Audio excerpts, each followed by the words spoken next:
Once upon a time there was a girl. This girl, she suffered from daily pain that no one around her could see.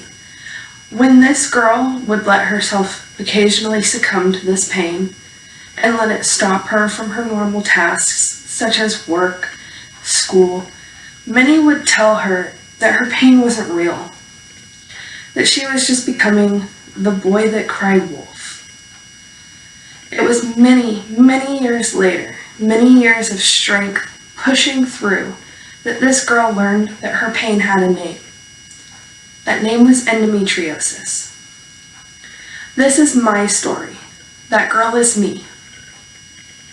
Today I want to take this opportunity to share my personal experience living with endometriosis, as well as some facts, in hopes that you will leave this with a better understanding and a better knowledge moving forward, and to bring awareness and help those who may need it. So let's dive into some of those facts. Diagnosing endometriosis can be difficult due to there being a lack of knowledge still in the public, as well as with doctors. According to an article from everydayhealth.com, this condition affects about 1 in 10 women worldwide. It can take up to 8 to 10 years for the diagnosis to be placed. My own experience, my diagnosis came 7 years. 7 years of pushing through this pain. After the diagnosis, for me, came several years of treatments, including surgeries, to try and remove the condition itself. There are different factors to consider when discussing treatments, such as age, severity of symptoms, and whether or not you choose to have children in your future. According to an article from NIH, even after the treatment, such as surgery, symptoms can return. Before we dive further into this, though, let's backtrack. What is endometriosis? According to the Mayo Clinic, endometriosis can be explained as a painful disorder where tissue similar to that lines the inside of your uterus grows on the outside as well as the inside. Although endometriosis is a condition that affects pelvic regions, there have been cases so severe that the tissue even grew on other organs such as the lungs. For myself, I got a little lucky. When it came to the affected areas, my organs, I only had to have surgeries on my pelvic region and my bladder. That surgery removed 90% of the tissue surrounding my ovaries and bladder. With endometriosis, the tissue is called endometrium. A few things can occur inside the body to cause this condition. Inside the affected areas, the tissues will thicken and bleed, just as a normal period. Endometrial tissue would grow. However, when it needs to shed, endometrial tissue has nowhere to go. There is no exit. The tissues in the area become irritated. They can cause abrasions, adhesions, and polyps that cause scar tissue.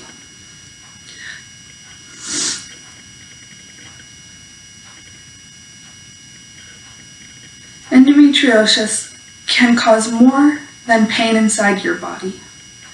The condition can also cause infertility. Around 25 to 50% of those women living with endometriosis suffer from the infertility.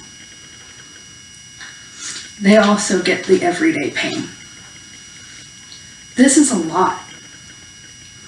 Most of the reasoning behind infertility comes from theories, as there's not a whole lot of knowledge still to go with this condition. This is still researched every day, and awareness has not been brought like it should be. Scarring can cause blockages in the fallopian tubes. This is one of the theories. The blockages cause the sperm not to be able to meet the egg. that causes the infertility. In my personal case, I had blockages from the scar tissue as well as cysts that had developed in my fallopian tubes as well as around my ovaries. I as well had the polyps along my bladder and inside the muscle wall.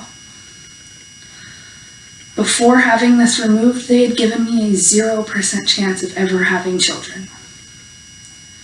Many women do not receive their diagnosis or treatment until they have had trouble with their conception. Although many women experience an abundance of pain from this condition, it definitely does go undiagnosed due to the lack of personal knowledge about endometriosis in the community as a whole. While I was growing up, many times, I was told it was normal. This was normal menstrual pain, that I needed to just push through it. I needed to toughen up. So that's what I did. I pushed through. So with all that being said, I want to, in closing, take a moment to state that it is okay to be in pain. It's okay to not be okay.